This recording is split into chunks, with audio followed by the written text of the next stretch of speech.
Praise the Lord. ఈరోజు August 25వ తేదీ 2024 సంవత్సరం సాయంత్రం 5 గంటల ప్రాంతంలో అందరూ నన్ను విడిచినా నీవు నన్ను విడువనంటివే, అందరూ నన్ను విడిచినా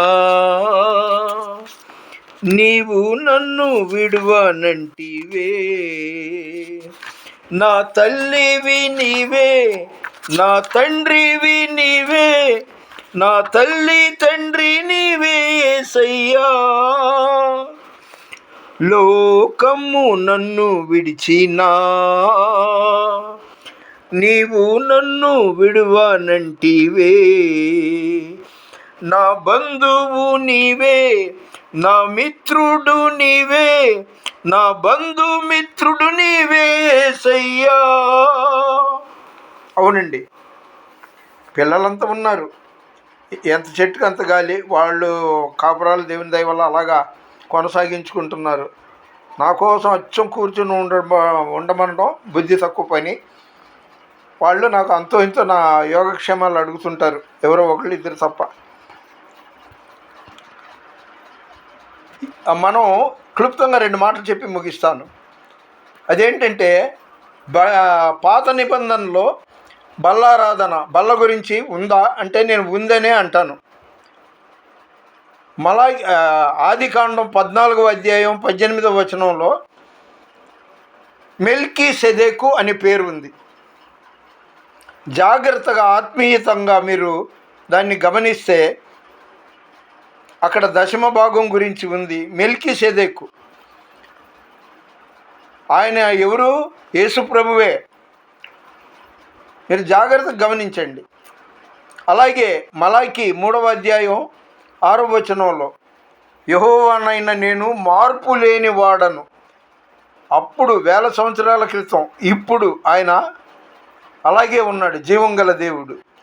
అదేవిధంగా హెబ్రీ 13వ అధ్యాయం 8వ వచనంలో యేసు క్రీస్తు నిన్న నేడు ఒకటే రీతిగా ఉన్నాడు. దేవుడు లేనిది ఎక్కడ చెప్పండి? ఈరోజు నేను ఉదయం 8 గంటల నుండి 10:30 వరకు సెయింట్ పీటర్స్ కేథడ్రల్లో మాస్లో పాల్గొని అందరితో పాటు పాల్గొన్నాను. అట్నుండి హెచ్బి కాలనీ, మహాత్మా గాంధీ పప్పల బజార్ అంటారు, అక్కడ జీజీఎంలో ప్రార్థన చేసి 2 పాటలు పాడాను. ఇప్పుడు 5 గంటల వరకు నేను భోజనం ఏం తినలా. అంటే డబ్బులు లేక కాదు, తినటానికి లేక కాదు, ఎందుకో ఆకలి ఇలా. సరే, మీరు మెల్కీసెదెకు గురించి జాగ్రత్తగా క్లుప్తంగా నేను కట్ చేసేయాలి కాబట్టి ఈ మాటలు అంటున్నాను. మెల్కీసెదెకు అంటే ఎవరో కాదు, యేసు ప్రభువే. అక్కడ దశమ భాగం గురించి ఉంది, రొట్టె ద్రాక్షారసం గురించి ఉంది. అంటే క్యాథలిక్లో దివ్య సప్రసాదం, లేదా మనం బల్లారాధన లేకపోతే బల్ల కార్యక్రమం అంటాం, అది అక్కడ ఉంది. ఆయన షాలోమ్ రాజు. షాలేం అంటే ఏంటంటే సమాధానం.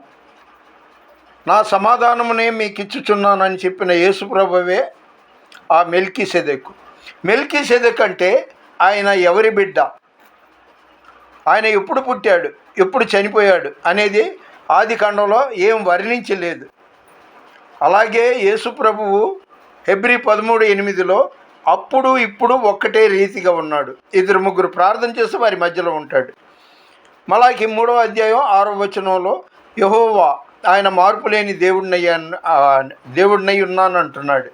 కాబట్టి ఆదికాండంలో బల్ల గురించి ఉంది. 14వ అధ్యాయం 18వ వచనం ఒకసారి చూసుకోండి, ముగిచ్చేస్తున్నాను. దేవుని మహాకృపతో దాదాపు 700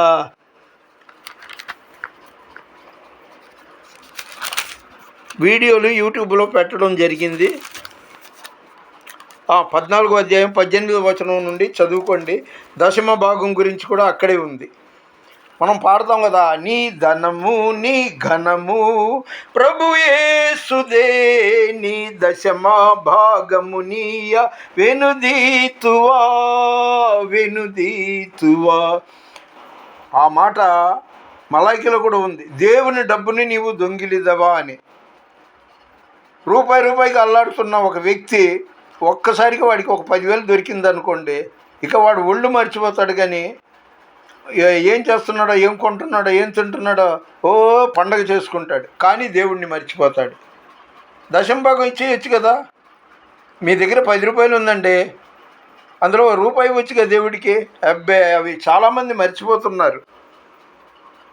అయితే మెల్కీసెదెకు అంటే ఎవరో కాదండి, ఆయన ఎప్పుడు పుట్టాడు, ఎవరు ఆయన తల్లిదండ్రులు, ఎప్పుడు చనిపోయాడు అనేది ఏమేమి వివరాలు ఉండదు.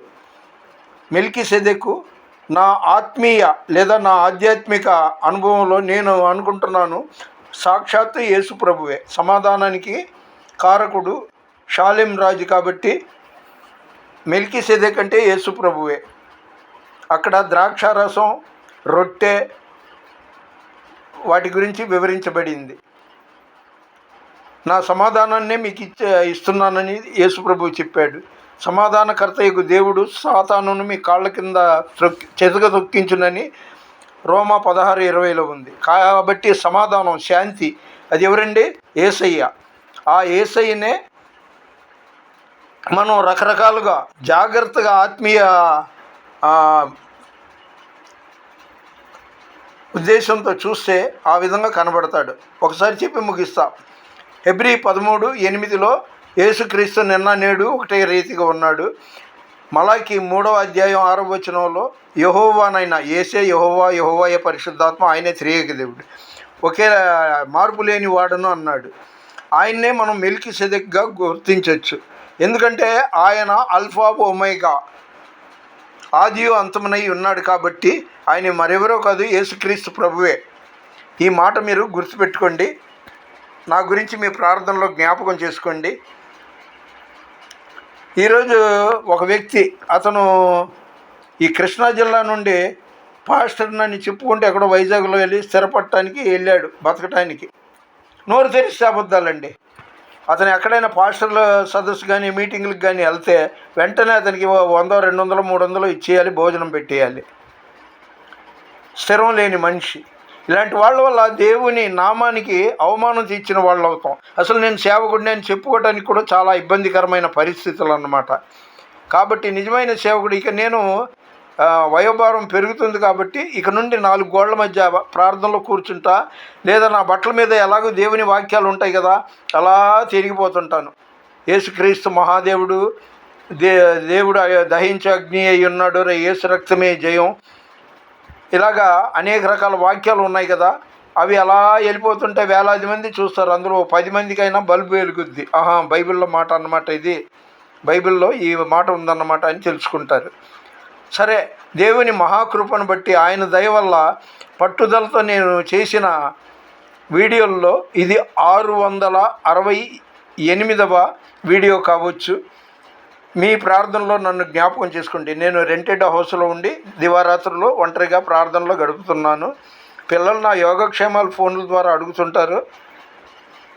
మరీ కఠినాత్ములు కాదు, ఉన్న కుటుంబంలో 1-6 ఎవరో కొద్దిగా స్పీడ్ తక్కువైన వాళ్ళు ఉన్నారు. కానీ అయితే నా మానాన్ని నేను నా పొట్ట కోసం నేను చూసుకోవాలి కదా, అద్దె కట్టుకోవాలి కదా, కరెంటు బిల్లు కట్టుకోవాలి కదా.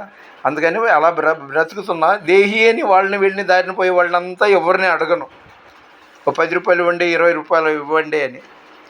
రోమా 8:28 చదువుకోండి. దయచేసి ఈ వీడియో చూసిన వాళ్ళందరి కోసం నేను ఎప్పుడు ప్రార్థన చేస్తుంటాను. మీరు కూడా మీ ప్రార్థనలో నన్ను జ్ఞాపకం చేసుకోండి. ఈ దైవజనుడు చనిపోయే క్షణం వరకు నమ్మకంగా నీ సేవలో కొనసాగాలని మీ ప్రార్థనలో జ్ఞాపకం చేసుకోండి. మన వినికిడిలో దేవుడు ఈ కొన్ని మాటలు దీవించునుగాక. దేవుని పరిచర్యలో మీ రత్నం ఫ్రాన్సిస్. God bless you.